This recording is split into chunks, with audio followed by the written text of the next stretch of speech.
Welcome back to our third video on this series of the alien breeding program, the creation of humanoids, hybrids, and all that kind of stuff.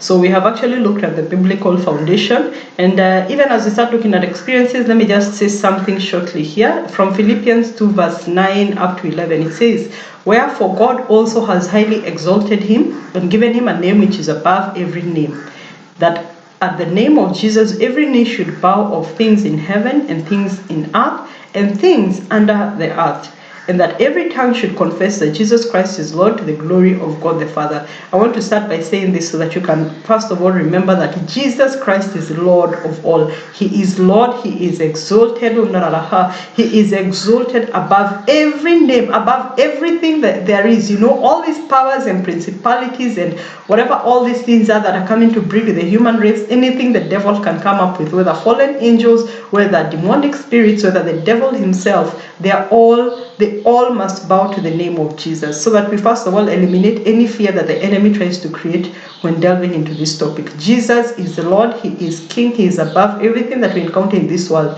and at his name every power must bow. So let's go now to something that is called sleep paralysis, sleep paralysis as part of abduction.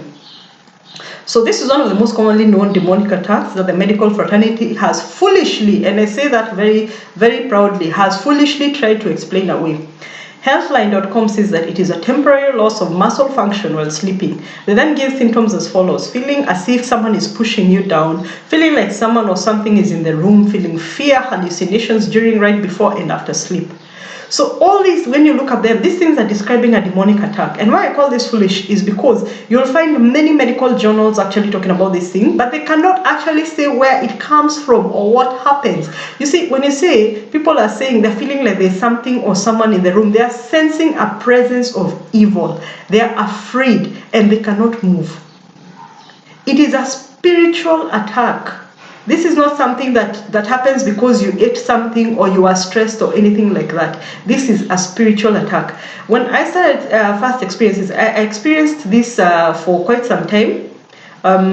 It used to come like maybe once a year or something.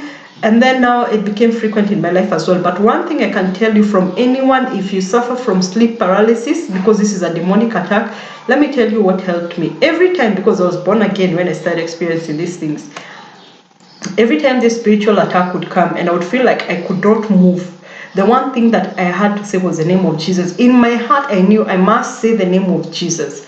And I would struggle. I am telling you the paralysis was bad, and that's why I'm telling you it's a demonic attack, is that I would struggle. My mouth would not open. And I would struggle and keep saying Jesus in my heart until my mouth opened and I said Jesus, and the thing would stop immediately.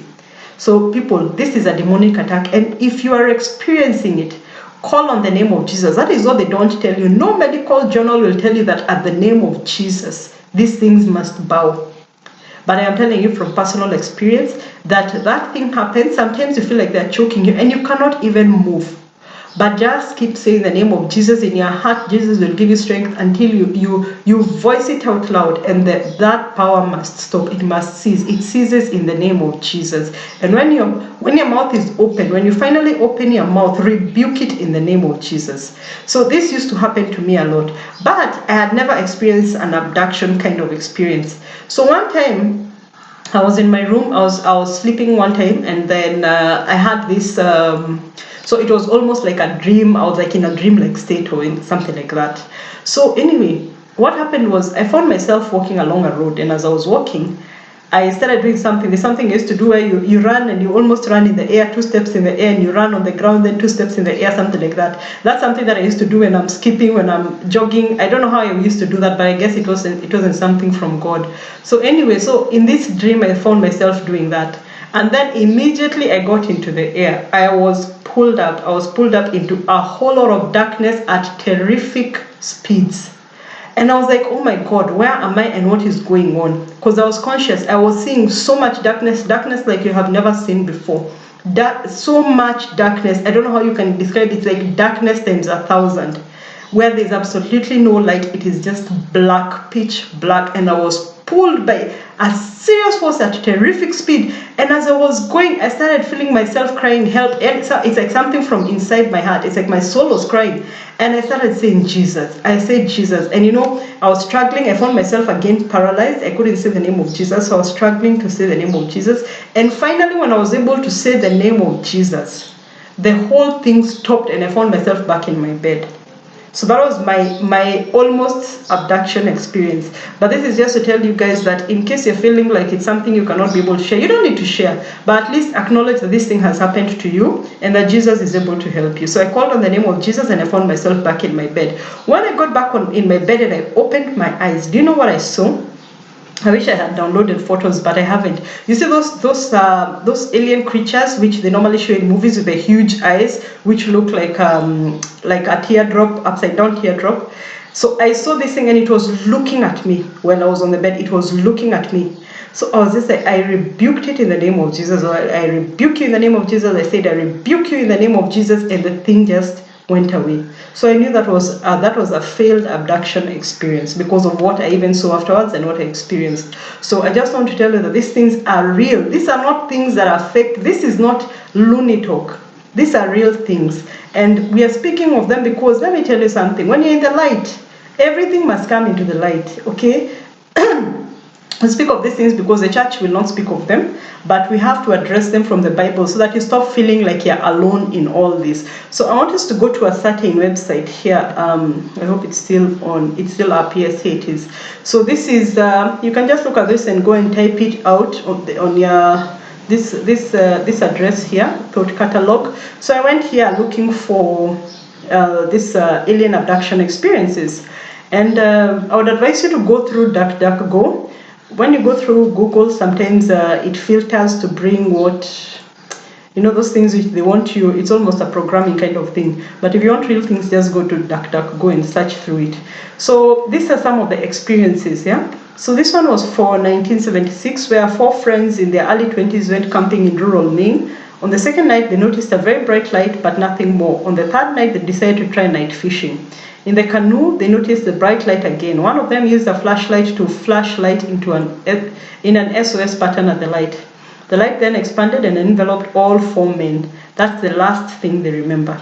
So they were abducted. They woke up back at their campsite with no recollection of what ended up happening with the light or how they got off the water. The fire they'd stoked up before they left just minutes ago, intending it to still be burning when they returned, was completely burned down to embers. So they were gone for hours. So the aftermath. Jack Winner was the first to start having nightmares. In these dreams, he saw beings with long necks and large heads. He saw the beings examining his arm while Jim, Chuck, and Charlie, the other companions, sat on a nearby bench, not able to intervene.